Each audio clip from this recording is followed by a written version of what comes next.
Guys, this is Maria Mix TV, Maria Mix Vlog for correction. Binabaybay namin ang Cavitex patungo sa PICC para sa outtaking ng mga newly passed CPA. Isa doon ang aking anak na matagumpay na nalagpasan niya. Kasama niya ang aming very much supportive father. Nandyan lagi yan. Si Dante Montilla. Ang kanyang sister, si Avasia. Ang kanyang boyfriend, nandun sa kadulo.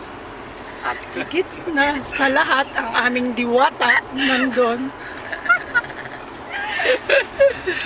Very, memorable ang araw na ito dahil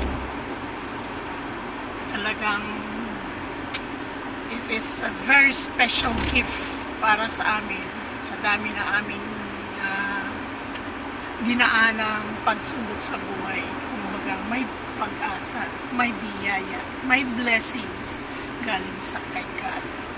And tinitreasure namin ang araw na ito. Sige guys, see you.